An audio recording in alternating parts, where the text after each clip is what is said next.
Le spectacle commence lorsque nous voyons un sans-abri barbu nommé Reese assis seul dans un métro.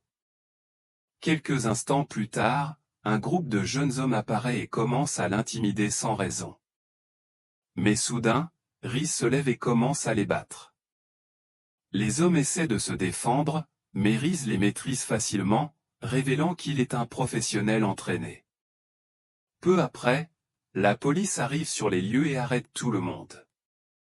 Au poste de police, une agente nommée Carter examine les images de surveillance du métro et est impressionnée par les compétences de Reese. Elle s'approche de lui pour lui demander s'il a fait partie de l'armée, mais il répond de manière évasive. Malgré son refus de fournir des informations, Reese est finalement libéré. Cependant, Carter récupère ses empreintes digitales à l'aide d'un gobelet en plastique et les fait analyser par l'équipe médico-légale. Il découvre alors que Reese est recherché pour plusieurs crimes à travers le monde. Entre-temps, Reese quitte le poste de police et est approché par deux hommes en costume, qui affirment que leur employeur souhaite le rencontrer. Le lendemain matin, Reese est présenté à Finch, un milliardaire de la tech, qui semble tout savoir de lui. Finch révèle connaître son passé à la CIA, son statut de mort présumé, et sa douleur personnelle. Finch explique ensuite à Reese qu'il peut empêcher des crimes imminents grâce à une liste spéciale de personnes impliquées.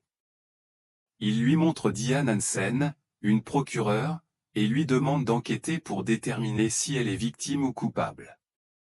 Bien que sceptique au départ, Reese finit par accepter la mission après que Finch lui a prouvé sa bonne foi. Avec l'aide de Finch, Reese commence à surveiller Diane en installant des micros chez elle et en piratant ses appareils. Il découvre que Diane est impliquée dans une affaire délicate contre un criminel nommé Lawrence Pop, mais que des policiers corrompus pourraient être liés à cette affaire. Reese découvre finalement que Diane n'est pas une victime, mais l'un des principaux cerveaux derrière une série de meurtres, y compris celui de Pop. Elle complote également pour tuer son ex-collègue Wheeler, qui commence à soupçonner la vérité. Entre-temps, Reese demande à Finch d'où viennent ces informations. Finch révèle qu'après les attentats du 11 septembre, le gouvernement a commencé à surveiller les emails, les appels téléphoniques et d'autres communications pour traquer les terroristes. Finch, ingénieur en informatique, a créé un programme capable de traiter d'énormes quantités de données pour repérer des comportements suspects. Ce programme distingue les crimes terroristes des autres meurtres mineurs, que le gouvernement ignore, mais Finch y accède via une faille du système. Après enquête, Reese découvre que les meurtriers sont des policiers corrompus. La situation empire lorsque Pop est poignardé à mort dans sa cellule. Reese surveille ses policiers et suit leurs mouvements. Un jour, il surprend Diane recevoir un appel d'un policier nommé Stills, qui lui donne rendez-vous. Pensant qu'elle est en danger, Reese intervient. Cependant, il découvre avec surprise que Diane est impliquée avec les meurtriers. Elle est responsable de la mort de Pop et critique les policiers corrompus pour ne pas avoir trouvé et tué Michael. Diane révèle que Wheeler commence à suspecter ses activités et ordonne à Stills de s'en débarrasser ce soir. Ce soir-là, Stills et ses hommes de main arrivent à l'appartement de Wheeler, juste au moment où celui-ci s'apprête à partir avec son jeune fils. Les policiers corrompus sont prêts à lui tirer dessus, mais heureusement, Reese arrive au bon moment et braque une arme sur l'un d'eux. Il leur ordonne de battre en retraite. Bien que les autres policiers prennent la fuite, Stills refuse de partir. Un échange de tirs s'ensuit entre les deux hommes, mais Reese prend finalement le dessus et parvient à tuer Stills. Le lendemain, Diane se présente au tribunal avec Wheeler et les autres bons enquêteurs. Elle diffuse ce qu'elle considère comme une preuve audio importante. Cependant, Reese a échangé les bandes, et tout le tribunal entend Diane admettre son rôle dans la mort de Pop et ordonner à ses hommes d'assassiner Wheeler. Tout le monde dans la salle est choqué, et Diane réalise qu'elle est prise au piège sans échappatoire. Pendant ce temps, Finch contacte Reese pour lui parler de leur prochaine mission. Les deux hommes visitent un cimetière, où Finch montre à Reese la tombe d'une fille de 15 ans nommée Teresa Whittaker. Il révèle que la jeune fille et sa famille sont partis en excursion de chasse il y a 2 ans. Pendant le voyage, son père, Grant, aurait tué sa mère et son frère avant de se suicider, prétendument à cause de problèmes financiers. Cependant, l'étrange détail est que la police n'a jamais retrouvé le corps de Teresa, et son cercueil est également vide. Finch ajoute que sa machine a détecté le numéro de sécurité sociale de la fille, indiquant qu'elle est toujours vivante et en danger. En entendant cela, Reese se met immédiatement au travail pour enquêter sur la jeune fille. De son côté, Finch rencontre Elizabeth, l'épouse de l'oncle de Teresa. Se présentant comme un agent d'assurance, Finch apprend qu'Elizabeth a divorcé de son mari, Derek.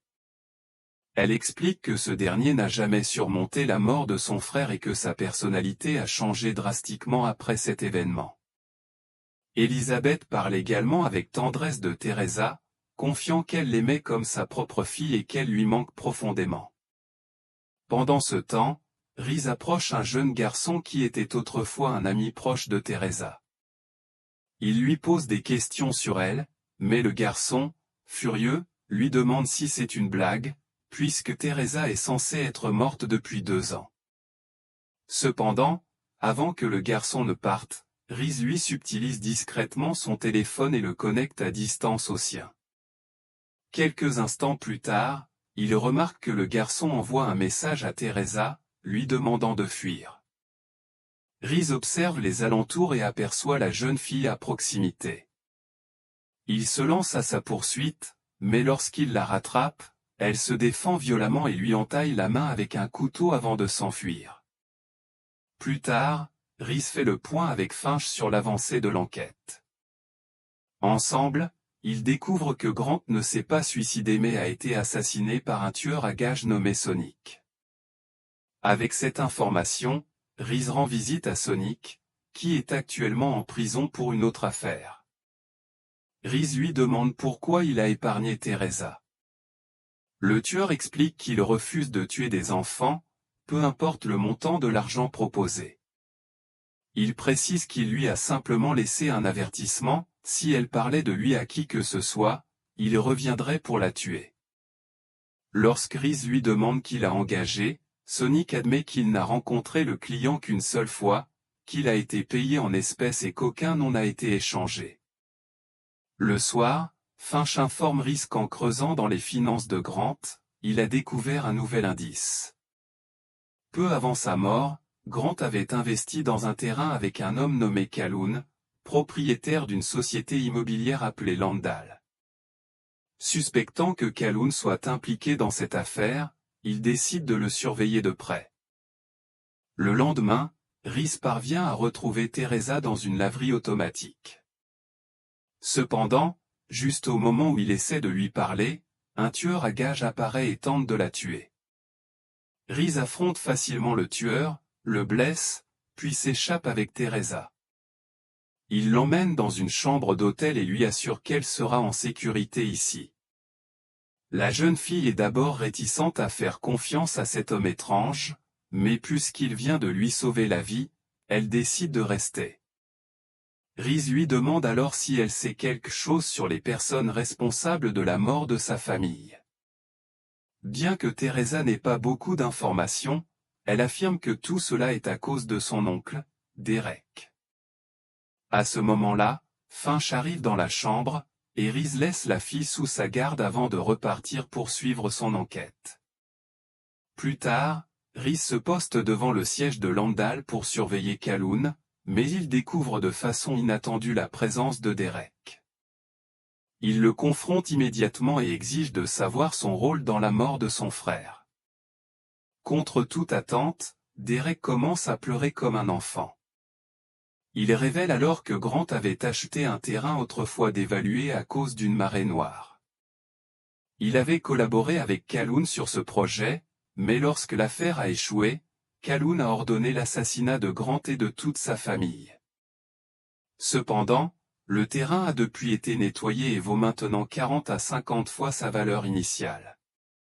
Derek avoue que Calhoun l'a épargné uniquement pour qu'il signe les documents de transfert des biens, étant le dernier membre vivant de la famille jusqu'à maintenant.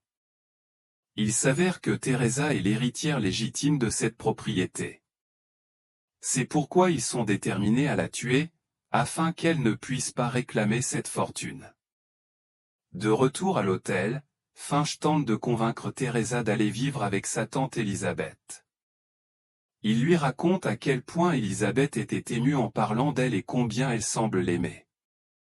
La jeune fille réfléchit un moment avant d'appeler sa tante. Cependant, lorsqu'Elizabeth décroche le téléphone, Teresa reste silencieuse et finit par raccrocher. Malheureusement pour elle, le tueur à gages qui la poursuit avait mis sur écoute le téléphone d'Elizabeth et connaît maintenant sa localisation. Ailleurs, Calhoun est dans sa voiture lorsqu'il reçoit un message de son tueur affirmant qu'il a trouvé la jeune fille et est sur le point de la tuer. Mais alors qu'il lit le message, un énorme camion percute sa voiture et la renverse. C'est Reese qui est derrière tout cela. Il extrait rapidement Calhoun de l'épave et lui ordonne d'annuler le contrat sur Teresa. Cependant, l'homme d'affaires corrompu lui informe qu'il est trop tard, car le tueur est déjà en route. À l'hôtel, le tueur coupe les câbles des caméras de l'ascenseur et commence sa chasse tandis que Finch et Teresa se cachent dans leur chambre.